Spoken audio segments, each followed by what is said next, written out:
एक बार एक शिकारी शिकार करने के लिए जंगल में पहुंचा। उसने अपने तीर पर बहुत ही खतरनाक जहर लगाया और शिकार को निशाना बना करके उसने तीर को छोड़ा, लेकिन उसका तीर चूक गया और तीर एक पेड़ पर जा लगा।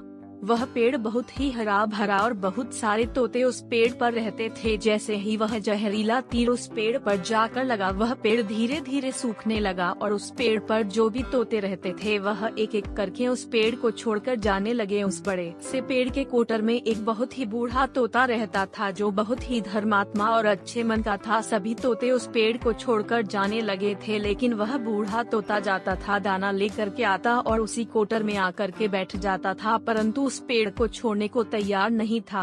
बूढ़े तोते के साथियों ने कई बार आकर के उसे समझा या कि यह पेड़ सूख रहा है और किसी दिन गिर भी जाएगा, चलो किसी और पेड़ पर चल कर रहा जाए, परंतु वह बूढ़ा तोता वहां से जाने को तैयार नहीं हो रहा था। अब यह बात देवराज इंद्र तक पहुंची। उन्हें बताया गया कि एक तोता है, वह जिस पेड़ पर रहता है उस पेड़ पर एक जहरीला तीर लगने के कारण सूखने, गिरने और खत्म होने के कगार पर आ पहुंचा है और एक बूढ़ा तोता अभी भी वहीं पर रह रहा है। वह दाना लेकर आता है और वहीं पर रहता है, जबकि उस जंगल में बहुत सारे पेड़ हैं, लेकिन वह उसी पेड़ पर रह रहा है। देवराज इंद्र प्रकट हुए और उस बूढ़े तोते से कहने लगे कि आप बहुत धर्मात्मा है, बहुत ही अच्छे मन के हैं, लेकिन आप इस पेड़ को छोड़कर किसी और पेड़ पर चले जाइए, क्योंकि यह पेड़ कुछ ही दिनों में गिर जाएगा। तालाब के पास में बहुत से बड़े बड़े हरे भरे पेड़ हैं, बड़े बड़े कोटर हैं, उन पेड़ों पर फल भी लगे हुए हैं, उन्हें वहीं पर तोड़कर खा सकते हैं, परंतु यहाँ से आप चले जाए। तोता बोला, माफ कीजिएगा,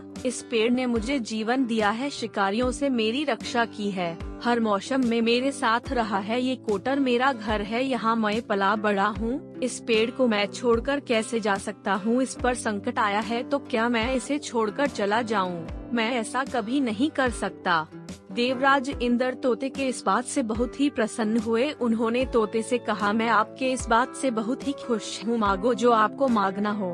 उस बूढ़े तोते ने कहा, मुझे बस इतना मांगना है कि जिस पेड़ ने मुझे जन्म दिया, जहाँ मैं रहा पला बढ़ा, जिसे आप मेरा जन्म भूमि कर सकते हो, आप इसे फिर से वैसा ही हरा भरा कर दो जैसा यह था। देवराज इंद्र ने अमृत से उस पेड़ को सिंच दिया और पहले की तरह हरा भरा कर दिया। अब वापस से उस पेड़ पर आकर के बाकी तोते रहने लगे। वह बूढ़ा तोता कुछ समय तक और जिंदा रहा, फिर उसकी मृत्यु हो गई और वह स्वर्ग में चला गया।